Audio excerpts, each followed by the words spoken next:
berfirmanlah karena kami telah siap untuk mendengar. Dalam nama Tuhan Yesus kami berdoa. Amin. Silakan duduk saudara. Saudara, hari ini ada topik yang tidak enak, yang mungkin tidak pernah terpikirkan oleh kita. Tapi saya terbeban untuk membawakannya, bunuh diri. Satu kematian yang meninggalkan penderitaan yang tak terkatakan. Angka bunuh diri di dunia, saudara, setiap tahun kurang lebih 1 juta orang. Di Inggris saja, saudara, setiap tahun ada 4.500. Di Indonesia juga begitu banyaknya. Dan semakin lama semakin meninggi. Apalagi di Jepang, saudara. Pikiran singkat, ambil jalan pintas, bunuh diri. Nah, saudara, ada banyak orang Kristen juga melakukan tindakan seperti ini. Dan ada banyak kebingungan ketika keluarga yang ditinggalkan bertanya-tanya tentang bunuh diri. Oleh karena itu saya mohon Roh Kudus bekerja. Saya juga sangat takut dan gentar, bukan untuk menyampaikannya, tapi bagaimana memberikan kesimpulan atas Alkitab yang Alkitab katakan. Saya berdoa agar apa yang saya katakan merupakan kebenaran yang melegakan saudara. Karena itu mari kita buka firman Tuhan yang terambil dari Filipi 4 ayat ke-13. Kita baca bersama-sama ya. 1, 2, 3. Segala perkara dapat kutanggung di dalam Dia yang memberikan kekuatan kepadaku. Saudara-saudara, 25 Agustus 2018, 1,5 bulan yang lampau, kita dikejutkan oleh satu berita yang datangnya dari Amerika. Seorang pendeta gereja Inland Hills di California mati bunuh diri. Pendeta loh, bukan cuma orang Kristen. Kabar kematiannya disampaikan justru oleh istrinya melalui Instagram istrinya. Kayla namanya. Ibu Kayla berkata, tadi malam orang yang aku cintai, ayah dari anak-anakku dan pendeta dari gereja kami yang luar biasa, menghembuskan nafas terakhirnya dan telah pergi untuk selama-lamanya. Saudara, dia benar-benar tidak menyangka bahwa sang suami yang merupakan pendeta, gembala, gereja yang begitu dikasihi dan dihormati, mengambil tindakan nekat bunuh diri. Lalu Ibu Kayla menulis lagi, tolong doakan aku dan anak-anakku. Saudara, berita kematian seringkali mengejutkan kita, bukan? Tapi kematian bunuh diri jauh lebih mengejutkan. Apalagi kalau itu dilakukan oleh orang Kristen. Apalagi orang itu adalah orang dekat kita. Apalagi orang itu adalah keluarga kita. Harap jangan, bukan? Tetapi jelas mengejutkan.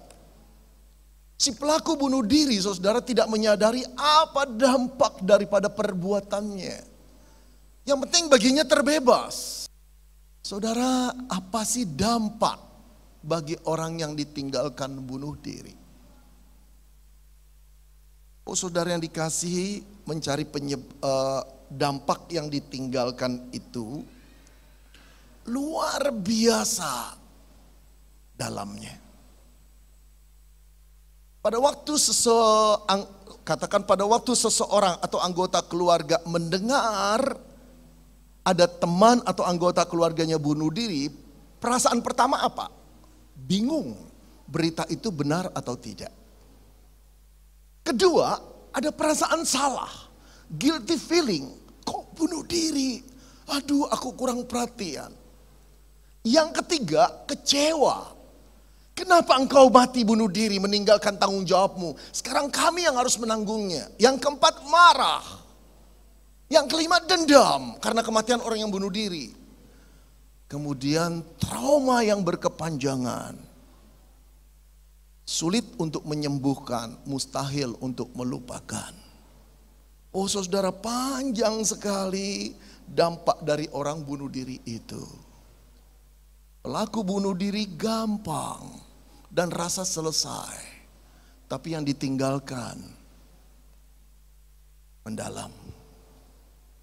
Saudara, tadi anak-anak kecil nyanyi puluhan anak-anak.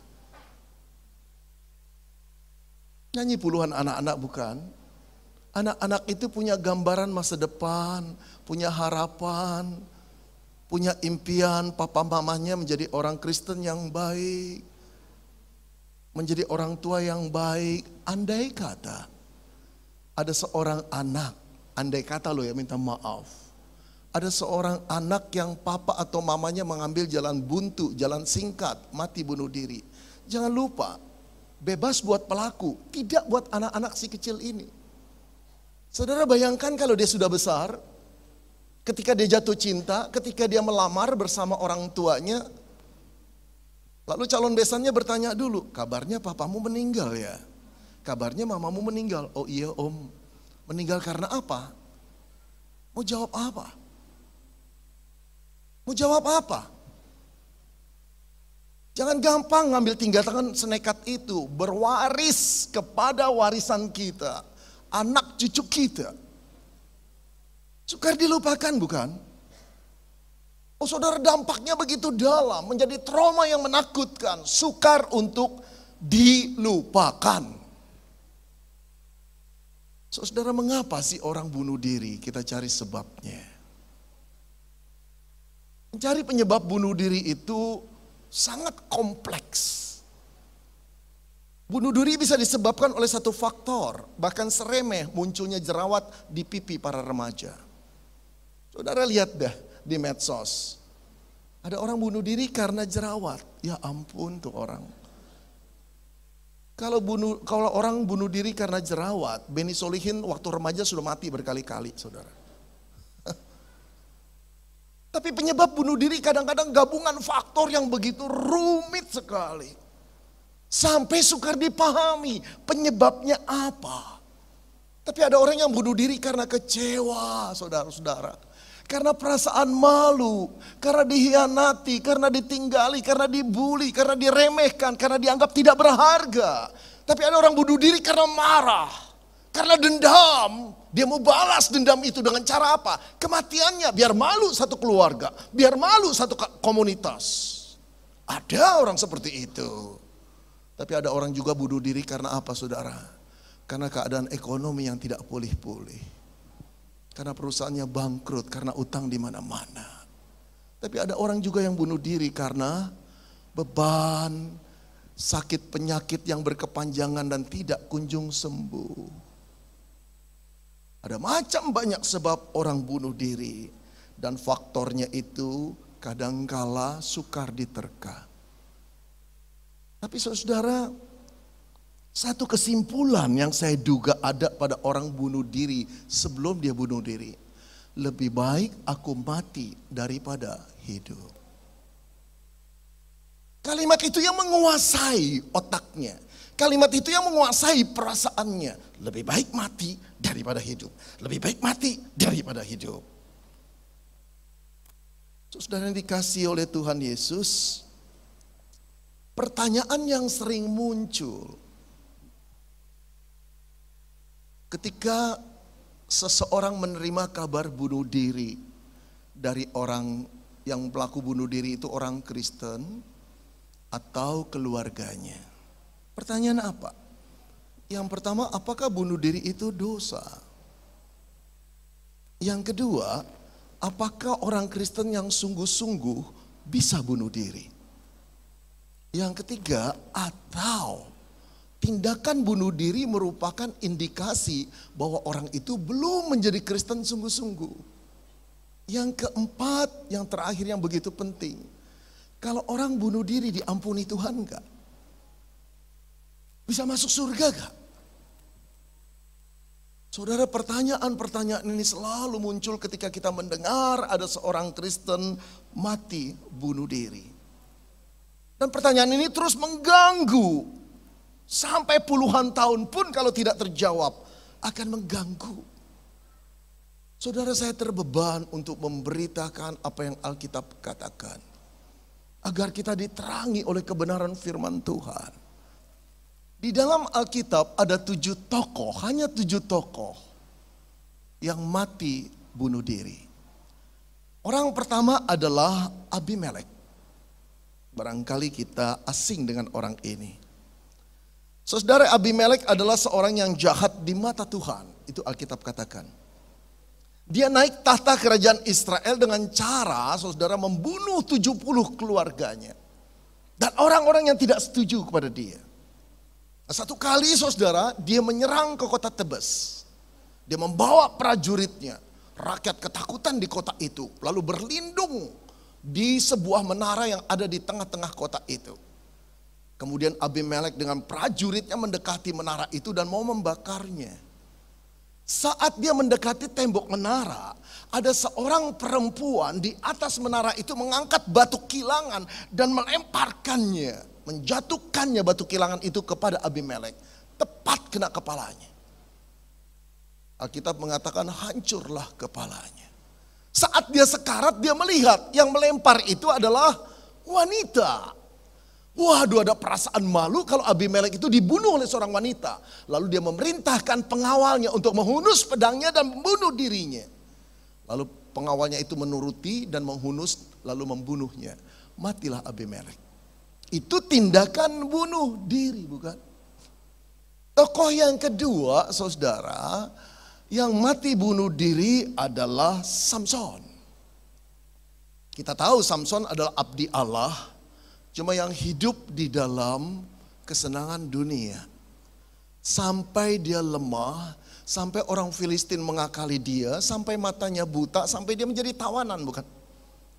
Terakhir dia berdoa kepada Tuhan. Pulihkan seluruh kekuatanku Tuhan, agar aku dapat membunuh orang Filistin. Dan Tuhan mengabulkan. Seluruh kekuatan Samson dipulihkan Tuhan. Mata buta tetap buta. Dia memegang pilar istana, dia menggoyangnya. Lalu hancurlah istana itu.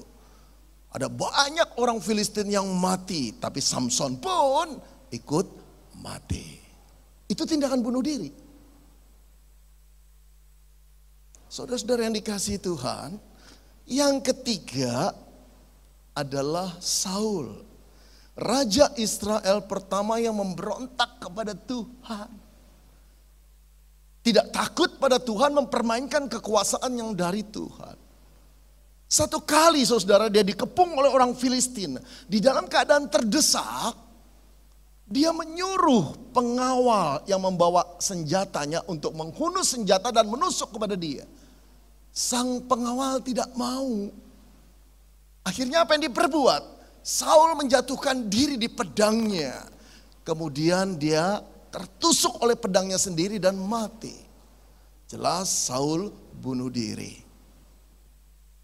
Sekarang apa akibatnya saudara? Yang keempat, pengawal yang membawa senjata Saul melihat tuannya mati bunuh diri. Dia ikut bunuh diri. Yang kelima saudara, Ahitofel. Dia seorang penasihat perang, ahli strategi perangnya Daud. Satu saat saudara, ketika Absalom anak Daud mau mengkudeta ayahnya dan membunuh ayahnya, Ahitofel terbujuk memihak Absalom, bukan Daud. Saudara, Daud kecewa sekali pada Ahitofel yang dulu setia luar biasa. Daud lari dari istananya. Tapi satu kali dengan tangan Tuhan Daud dipimpin balik istananya dan melawan Absalom.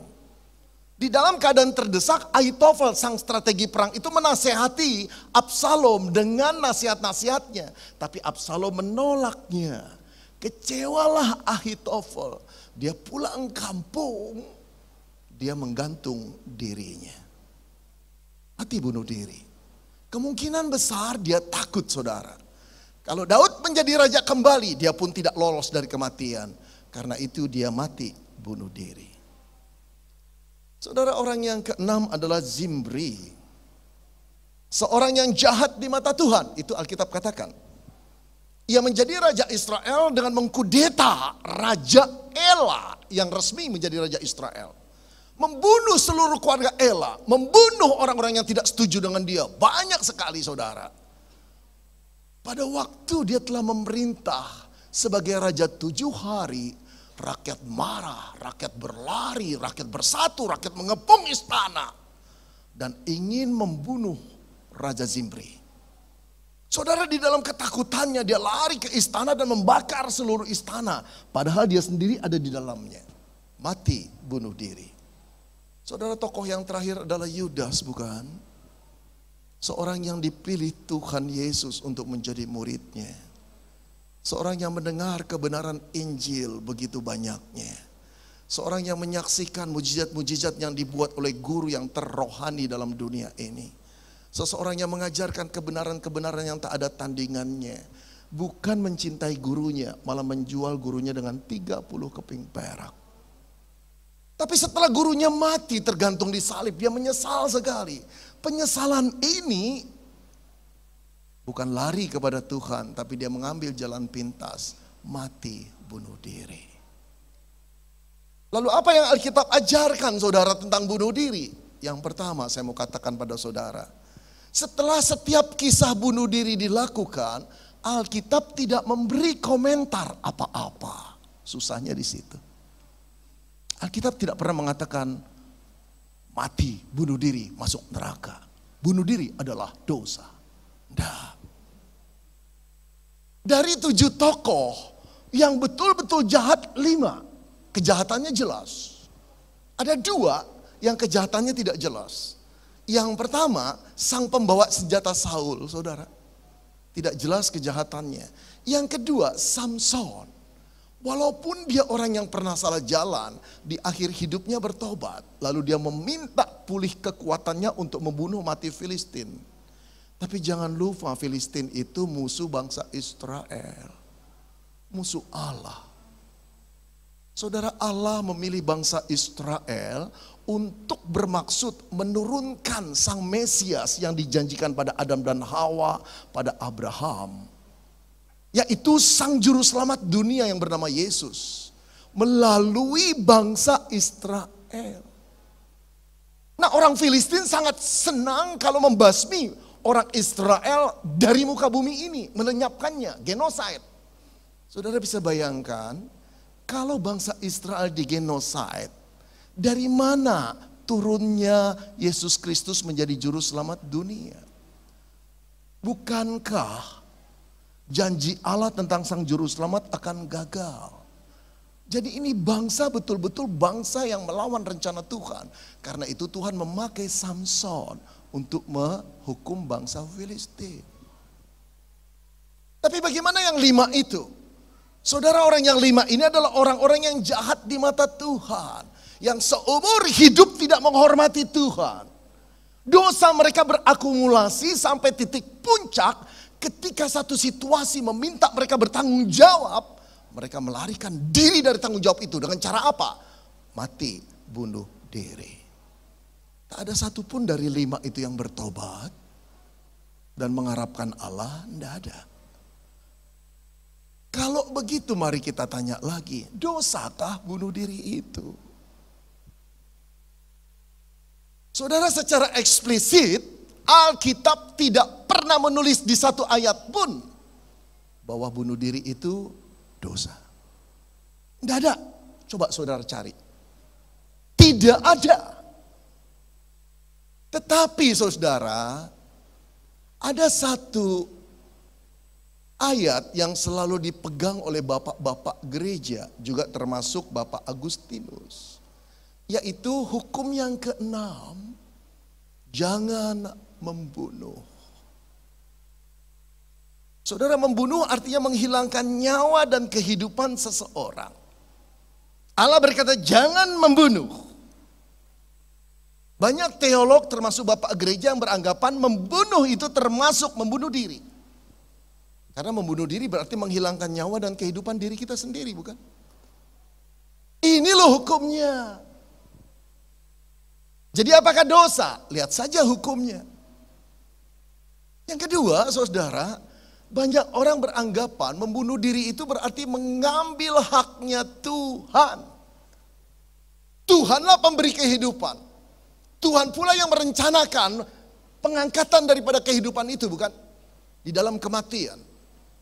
Tuhan yang berhak, tidak ada seorang pun yang berhak, termasuk yang diberikan hidup. Jangan coba-coba ambil haknya Tuhan. Itu berarti meremehkan Dia. Orang beranggapan itulah dosa. Yang ketiga, mari kita lihat Wahyu 21. Ayat ke-8. Saya bacakan ya. Apa yang dikatakan firman Tuhan ini? Tetapi orang-orang penakut, orang-orang yang tidak percaya, orang-orang keji, orang-orang pembunuh, termasuk bunuh diri jelas. Orang-orang sundal, tukang-tukang sihir, penyembah-penyembah berhala, dan semua pendusta, mereka akan mendapat bagian di dalam lautan yang menyala-nyala oleh api dan belerang. Di mana itu? Di mana? Neraka, pasti? Seperti udah pernah pergi aja saudara. Itulah kematian yang kedua. Berarti bunuh diri dosa ada. Ini loh ayatnya. Oke, mari kita lihat lagi. Kalau dosa, diampuni Tuhan enggak? Kalau dosa, orang bunuh diri boleh masuk surga enggak? Ini pertanyaan harus dijawab bukan? Saya waktu mempersiapkannya takut setengah mati. Takut salah tafsir. Saya berdoa terus menerus pada Tuhan. Saya membuka banyak buku. Saya search di internet supaya saya bisa mempertanggungjawabkan. Ini hal penting yang harus dijawab, tidak bisa dihindari. Sebelum kita memutuskan apakah bunuh diri itu dosa, apakah orang yang bunuh diri akan dilempar ke neraka, saya ingin memperlihatkan ayat-ayat ini. Yohanes 3 ayat 16. Karena begitu besar kasih Allah akan dunia ini. Yang dimaksud dunia ini adalah orang-orang yang ada di dunia ini. Sehingga Ia telah mengaruniakan anaknya yang tunggal. Kita tahu itu Yesus Kristus bukan? Supaya setiap orang yang percaya, just believe, percaya, tidak binasa, melainkan beroleh hidup yang kekal. Hanya percaya pada Yesus bahwa Dia telah mati menanggung hukuman dosa kita. Just believe, tidak binasa, melainkan berperoleh hidup yang kekal. Ada komanya gak? Kecuali akhir hidupnya bunuh diri. Kecuali akhir hidupnya berzina. Kecuali akhir hidupnya melakukan dosa. Ada perkecualian enggak? Coba pikirkan itu ya. Saya ingin lanjut lagi coba baca ayat ini. Yohanes 8 ayat 28 sampai 30. Ayat 28. Dan aku memberikan hidup yang kekal kepada mereka. Mereka itu domba-domba Tuhan Yesus. Engkau dan saya, orang percaya. Dan mereka pasti tidak akan binasa. Kapan? Saat percaya, Tuhan Yesus berkata sampai selama-lamanya. Dan seorang pun tidak akan merebut mereka dari tanganku. Siapa yang memegang kita? Yesus. Yesus yang memegang kita. Kalau Yesus yang memegang kita bisa lepas enggak? Bukan kita pegang Yesus loh. Yesus yang memegang kita. Lalu ayat 29. Bapakku kata Tuhan Yesus. Yang memberikan mereka kepadaku lebih besar daripada siapapun. Dan seorang pun tidak dapat merebut mereka dari tangan Bapa. Bingung ayat ini ya. Tadi dikatakan kita dipegang Yesus. Sekarang Yesus bilang kita dipegang Bapa. Jadi kita dipegang oleh siapa? Dipegang oleh siapa? Jawabnya adalah kita dipegang oleh Tuhan Yesus dan Bapa.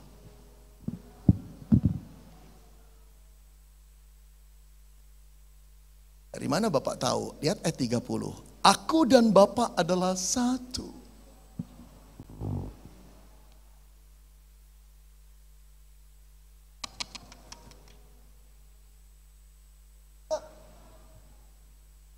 Loh, Roh Kudus di mana?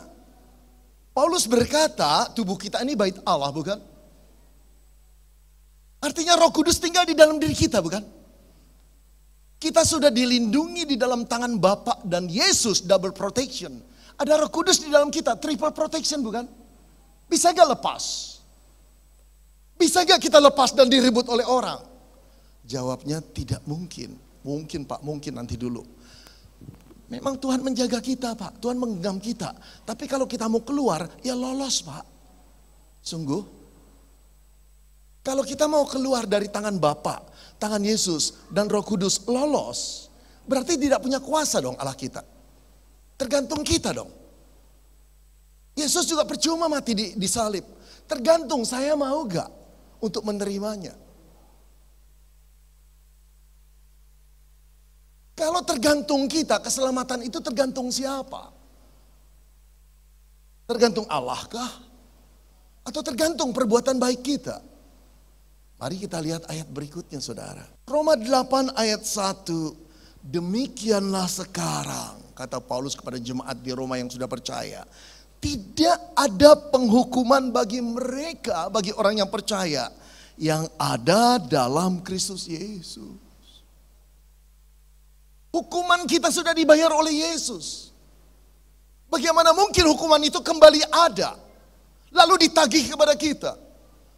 Kalau engkau dan saya punya hutang di bank, kita stres luar biasa. Kita jual rumah pun gak akan kebayar. Lalu ada seseorang teman, sahabat yang baik begitu kayanya. Sudah jangan masalahkan itu. Aku yang bayar, mana surat utangmu? Lalu dia pergi ke bank, dia berkata, ini surat utang temanku. Aku ingin lunaskan. Langsung, sekarang juga. Ketika rekeningnya ditransfer saudara, beberapa miliar untuk bayar utang kita. Setelah diterima oleh bank, dicapit, lunas dong. Bank itu tidak bisa berkata, yang lunasin teman kamu, tapi kamu belum bayar. Ngerti kamu? Kamu masih berhutang. Loh, logika dari mana? Ketika kita percaya pada Yesus, Engkau telah membayar hukuman dosaku Tuhan. Dengan kematianmu di kayu salib.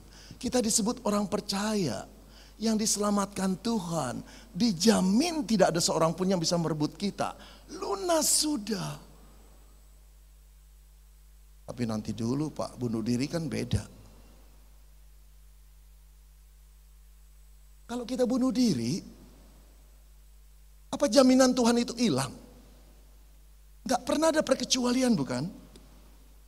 Mari kita lanjut lagi. Roma 8 ayat 38. Paulus berkata, sebab aku yakin bahwa baik maut maupun hidup, baik malaikat-malaikat maupun pemerintah-pemerintah, baik yang sekarang, yang ada sekarang maupun yang akan datang, atau kuasa-kuasa, baik yang di atas maupun yang di bawah, ayat 39, atau sesuatu makhluk lain tidak akan dapat memisahkan kita dari kasih Allah yang ada dalam Kristus Yesus Tuhan kita. Tidak akan ada yang bisa memisahkan kita. Ada perkecualiannya? Oh, ini janji Allah saudara. Dia bukan pembohong, dia bukan pendusta. Dia Allah yang berada di dalam kebenaran dan selama-lamanya. Berada di dalam kebenaran. Efesus 2 ayat 8 dan 9 Paulus berkata, sebab karena kasih karunia, anugerah, pemberian, kamu diselamatkan. Bukan karena amal bakti kita, bukan karena kita ke gereja, bukan karena kita memberi perpuluhan, bukan karena kita orang baik, bukan karena kita tidak pernah berzina, mencuri, berdosa, bukan. Karena pemberian Allah kamu diselamatkan. Karena anugerah Allah kamu diselamatkan. Firman Tuhan berkata demikian. Lalu Paulus melanjutkan. Diselamatkan oleh iman. Artinya diselamatkan melalui iman. Iman kita yang percaya pada Yesus itu loh. Itu bukan hasil usahamu. Bukan karena engkau dan saya berbuat untuk melakukan kebaikan. Sembahyang 25 kali waktu. Enggak. Karena kemurahan Allah. Pasal 2 ayat 9. Itu bukan hasil pekerjaanmu. Jangan ada orang yang memegahkan diri. Keselamatan pemberian Tuhan. Tapi pemberiannya terjadi gak kalau kita bunuh diri? Kalau tidak terjadi itu bukan pemberian. Itu pemberian bersyarat. Keselamatan tidak bersyarat. Bukan hasil usahamu. Tapi nanti Pak, kalau orangnya gak setia Pak, hilang dong keselamatannya. Bapak kan tahu ada ayat yang menyatakan, kerjakan keselamatanmu. Harus dikerjakan sampai akhir Pak. Saudara barangkali salah menafsir, kerjakan keselamatan itu artinya keselamatan sudah kita terima. Yuk hidup baik-baik, termasuk jangan bunuh diri. Keselamatan yang kita terima bukan kita bekerja baik-baik di dalam keselamatan, bukan untuk dapat keselamatan. Sudah lunas kok. Satu ayat lagi ya. 1 Yohanes 5 ayat 13. Semuanya itu kutuliskan kepadamu, kata Rasul Yohanes, supaya kamu yang percaya kepada nama anak Allah, Yesus Kristus, tahu bahwa kamu memiliki hidup yang kekal. Engkau sudah memiliki, aku sudah memiliki, sudah milik kita. Hilang enggak? Enggak akan hilang. Kalau bunuh diri gimana Pak? Allah memberi perkecualian enggak? Saudara, kalau gitu mari kita simpulkan. Kalau keselamatan itu anugerah Allah yang tidak bisa hilang, bunuh diri akan menghalangi keselamatan itu datang pada kita, bukan? Kalau bunuh diri membatalkan keselamatan kita, itu berarti pemberian Tuhan itu tidak selama-lamanya, bukan? Bersyarat. Kalau bersyarat berarti keselamatan yang kita punya itu tergantung pada tindakan terakhir kita waktu hidup.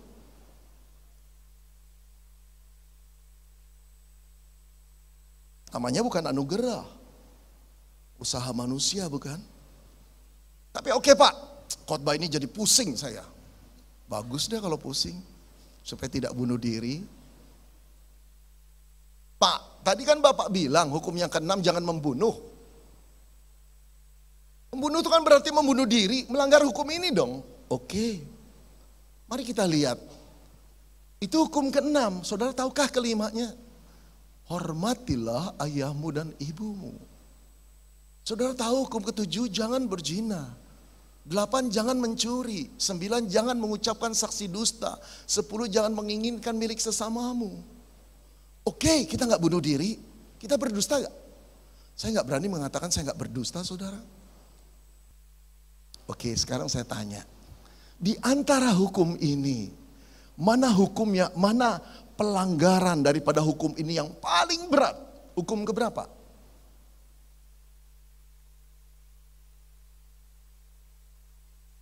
Hukum ke-6?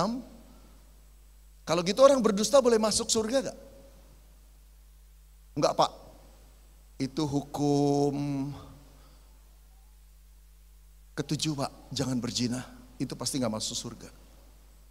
Seluruh pelanggaran kita, walaupun hanya pada satu hukum cukup membuang kita keluar dari surga, betul gak? Karena hukum ini sama bobotnya.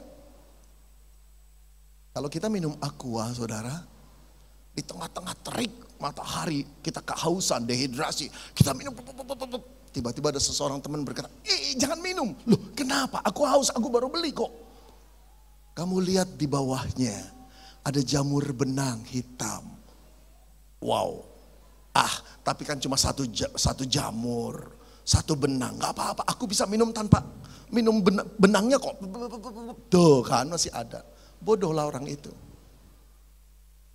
Satu jamur benang cukup untuk merusak, menodai seluruh air aqua itu.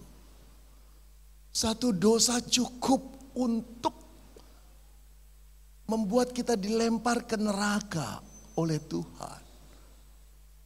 Gak hanya soal membunuh, gak hanya soal membunuh diri, berdusta satu pun cukup. Karena itu tidak ada satu orang manusia yang bisa selamat dari hukum ini. Itu sebabnya Yesus datang untuk memenuhi hukum ini. Dialah yang menanggung seluruhnya. Sehingga kita yang percaya kepadanya tidak ada di bawah hukuman lagi. Oh, saudara, mengerikan sekali.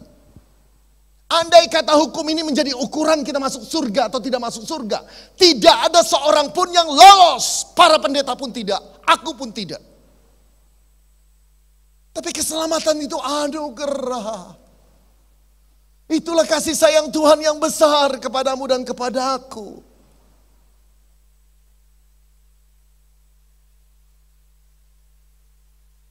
Percayalah kepada Kristus. Tapi tunggu dulu Pak, ini hukum apa ini yang tadi? Wahyu 21 ayat ke-8. Tetapi orang-orang penakut, orang-orang yang tidak percaya, orang-orang keji dan orang-orang pembunuh akan dilempar ke dalam neraka dengan nyala api belerang di sana. Nah, perhatikan saudara, kalau baca Alkitab yang teliti ya. Waktu ayat ini ditulis, ayat ini saya selidiki, ditujukan pada orang-orang yang belum percaya pada Yesus. Lihat tuh.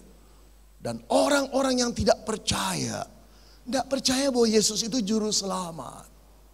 Tidak percaya bahwa hukumannya sudah ditanggung Yesus di kayu salib. Tapi bagi kita yang sudah percaya berlaku tidak? Tidak berlaku. Kalau gitu orang yang bunuh diri bisa diampuni Tuhan enggak? Tergantung apakah yang bunuh diri sudah percaya atau belum. Kalau belum percaya gimana Pak? Enggak usah bunuh diri juga tidak akan diterima Tuhan. Betul? Kita diterima Tuhan karena kita percaya. Tidak ada poinnya orang tidak bunuh diri tapi tidak percaya diterima Tuhan. Dia meremehkan pengorbanan Tuhan. Tapi bagi kita yang percaya, kita sudah dipegang, digenggam Tuhan, gak mungkin hilang. Walaupun kita bunuh diri Pak. Ayat-ayat tadi mengatakan apa? Itulah yang disebut jaminan. Itulah yang disebut kasih setia Tuhan. Kalau gitu Pak, apakah orang Kristen yang sungguh-sungguh bisa melakukan tindakan bunuh diri? Saudara pernah bertanya gini gak? Kalau begitu, orang Kristen yang sungguh-sungguh, anak Tuhan, bahkan pelayan Tuhan, bahkan pendeta, bisa bunuh diri gak? Kalau gitu saya tanya, orang yang Kristen sungguh-sungguh bisa melakukan pelanggaran pada hukum ini gak? Orang Kristen yang sungguh-sungguh masih bisa berdusta gak?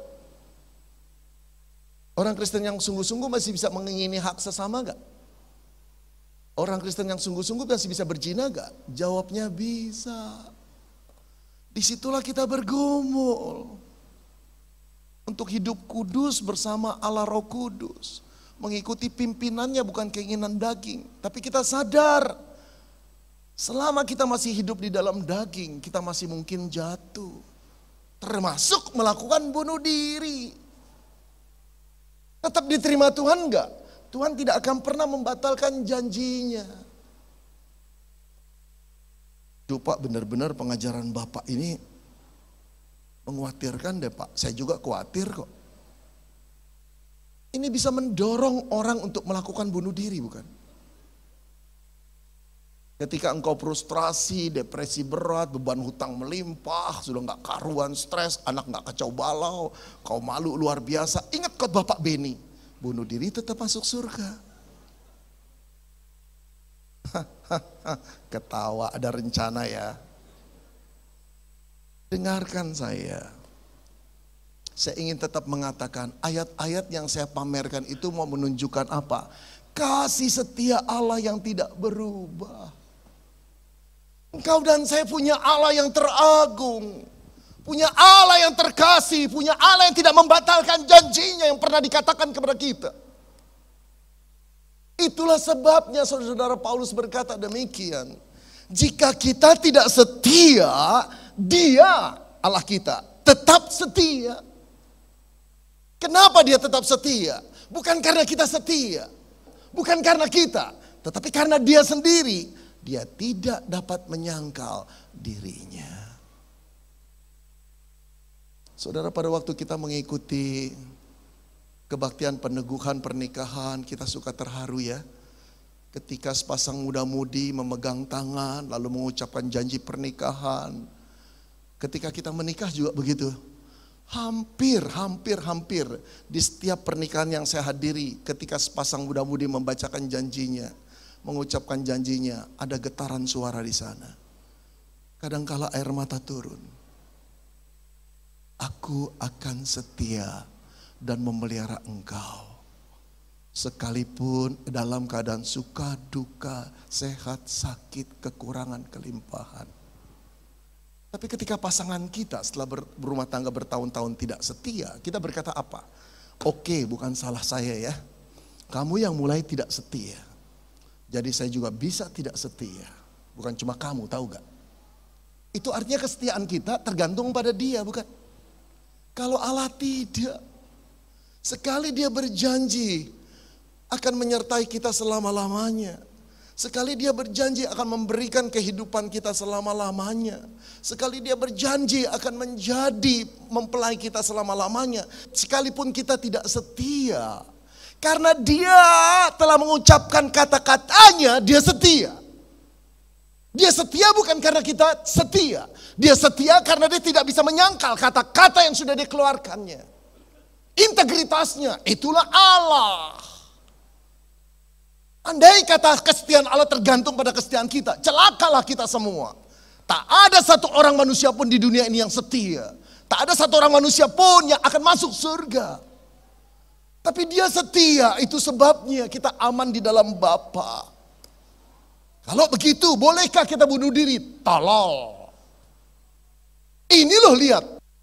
Di dalam Roma 6 ayat 1 dan 2 dikatakan, jika demikian, kata Paulus, apakah yang hendak kita katakan?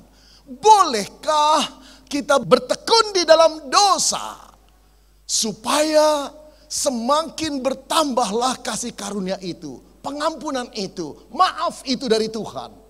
Bodoh orang seperti itu. Saudara, kalau kita punya bos yang selalu mengampuni kita, terlambat sudah ditegur, mencuri barang perusahaan sudah diampuni. Kita tahu bos itu benar-benar baik sama kita. Masih terus mau terlambat? Masih terus mau mencuri barang perusahaan? Ini loh logika orang berdosa, Paulus berkata. Kalau Tuhan mengampuni kita terus, tetap setia kepada Tuhan, haruskah atau bolehkah kita bertekun di dalam dosa, termasuk bunuh diri?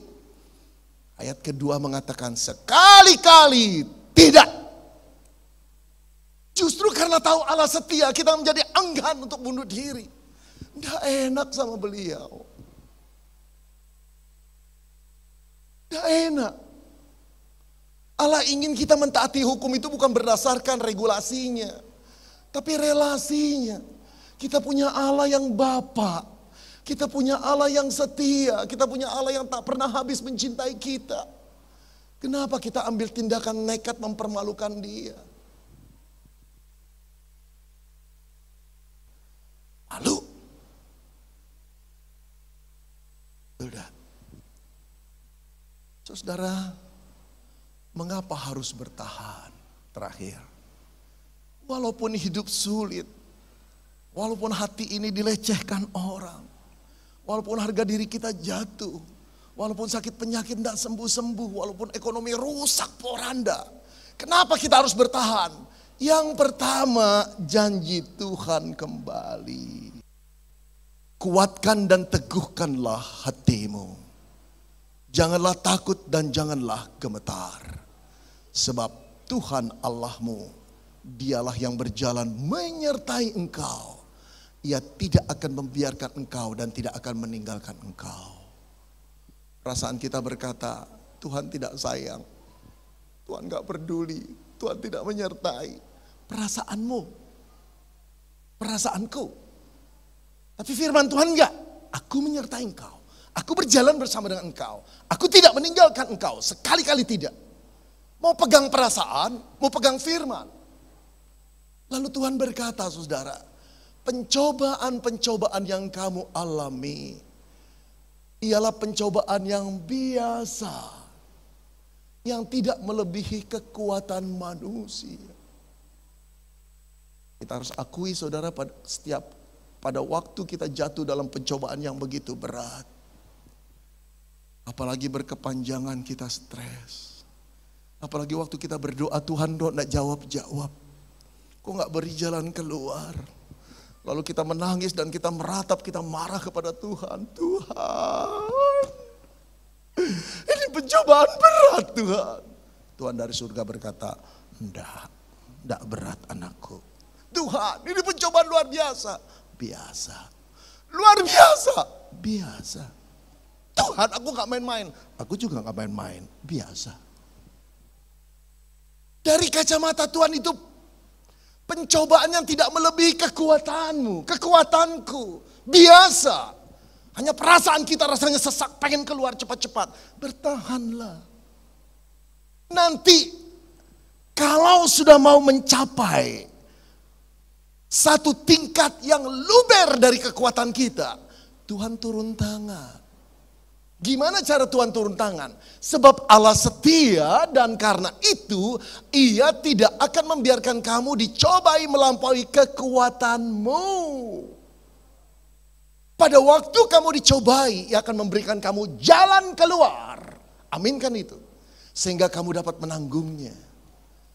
Tapi sampai kapan batas pencobaan itu akan melampaui? Hanya Tuhan yang tahu. Karena itu bertahanlah. Tunggulah waktunya Tuhan, bukan waktu kita. Selama Tuhan tidak bertindak, berarti kita masih kuat. Ada dua cara Tuhan mengangkat beban kita. Mengangkat persoalannya, atau membiarkan persoalannya lalu menambah kekuatan kita. Kenapa gentar? Walaupun kita sulit, Tuhan tidak pernah meninggalkan kita, saudara. Saudara, mari kita lihat ayat ini. Ada seorang wanita telah menikah 7 tahun. Dia seorang profesional, cantik, cerdas, gajinya besar sekali, orang Kristen, guru sekolah minggu, lengkaplah. Dia punya seorang suami profesional juga, income-nya tinggi, sama-sama melayani sekolah minggu, anak Tuhan yang disayang oleh Tuhan. Keluarganya bahagia sekali, banyak anggota gereja ngiri lihat pasangan suami istri itu. Tapi satu kekurangan mereka, 7 tahun menikah belum mempunyai anak. Tapi mereka terus berharap kepada Tuhan. Mereka pun melakukan pengobatan, usaha untuk mendapatkan anak. Tapi mereka bersandar kepada Tuhan. Tahun ke-8 hamillah sang ibu itu. Oh, saudara bisa bayangkan kesaksian di mana-mana bahwa Allah itu ajaib, kuasa dan penuh kasih sayang. Saudara, ketika kehamilan 8 bulan pada satu malam, sang wanita mengalami pendarahan hebat. Dia coba berbaring, dia coba bertahan 1 jam, pendarahan tidak terhenti. Lalu dia telepon teman baiknya dan menceritakan keadaannya. Teman baiknya berkata, sekarang cepat kamu ke rumah sakit, aku antar ya. Temannya langsung datang, antar ke rumah sakit. Di mana suaminya? Suaminya sedang pergi keluar kota, saudara. Tugas perusahaan. Saudara, sewaktu datang dokter mengambil tindakan cepat, mengamankan, memeriksa segala sesuatu. Tapi 2 jam di rumah sakit tetap pendarahan. Akhirnya dokter berkata, ibu, kami harus mengambil tindakan antara ibu dan anak. Tangislah sang wanita itu. Tindakan diambil. Beberapa saat kemudian sang wanita dikabarkan oleh dokter, maaf ibu, kami tidak mampu menolong sang kecil, si kecil. Nangislah sang wanita itu. Sedih hatinya. Hampir 8 tahun dia menunggu kehadiran anak di dalam keluarganya. Begitu usia 8 bulan harus keluar dalam kematian. Wah, dia menangis sepanjang malam, saudara.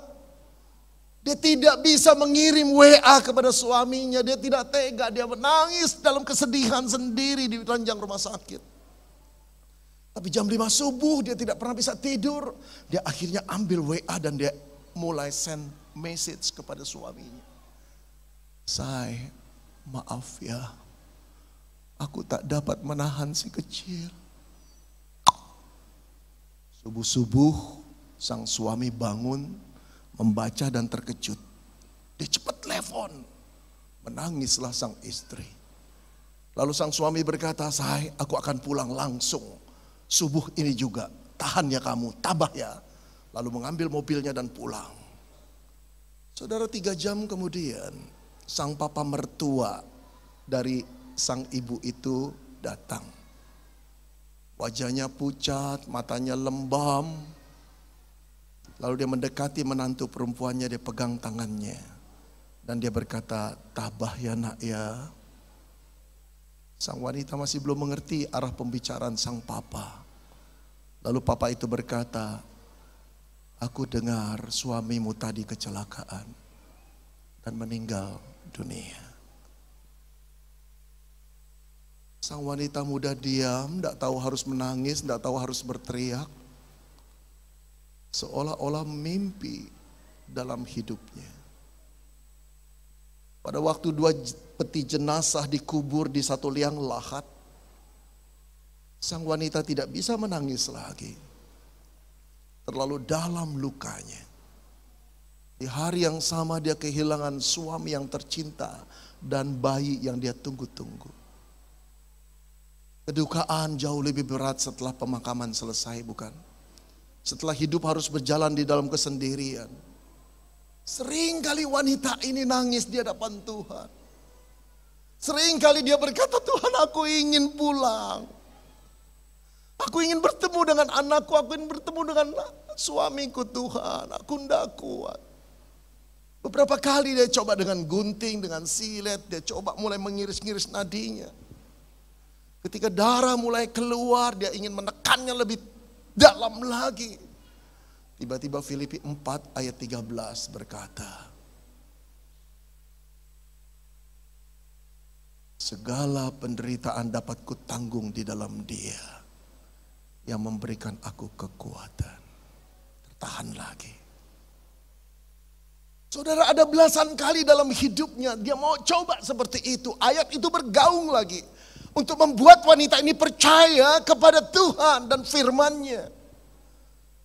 Saudara, 20-an tahun kemudian wanita ini berambut putih, cukup tua, dia berkeriput, menjadi majelis gereja, tenang, dan orang tahu bahwa dia adalah ibu raksasa rohani di gereja mereka. Setiap kali pasangan-pasangan mengalami persoalan atau pribadi mengalami persoalan, pasti datang ke ibu itu. Dinasehati, didoakan. Satu yang gak pernah lepas, ibu itu selalu pegang tangan orang yang mengalami persoalan. Segala perkara dapat kau tanggung di dalam Dia yang memberikan engkau kekuatan. Percayalah. Saudara, ibu itu telah membuktikan dalam hidupnya bergantung pada janji Tuhan.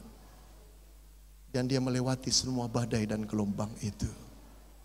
Jangan ambil tindakan nekat, seolah-olah Allah tidak mencintaimu. Allah mencintaimu. Allah mengasihimu. Allah ada bersama dengan engkau. Saudara, pada waktunya, sehabis penderitaan akan muncullah kemuliaan. Tidak selamanya malam gelap akan menjadi bagian yang menakutkan. Akan datang sinar pagi menyibakkan kegelapan. Tidak selamanya persoalan gelap menekan hati kita. Persoalan berat menekan hati kita. Ada waktunya Tuhan mengangkat dan meringankan.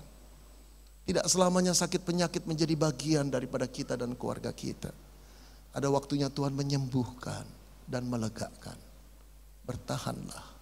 Mungkin tinggal selangkah lagi kita bertahan. Maka akan muncul terang itu. Maka akan muncul kemuliaan itu. Bertahanlah. Saya akan menutup dengan memberi nasihat.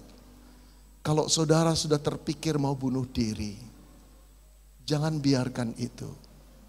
Cerita pada seseorang.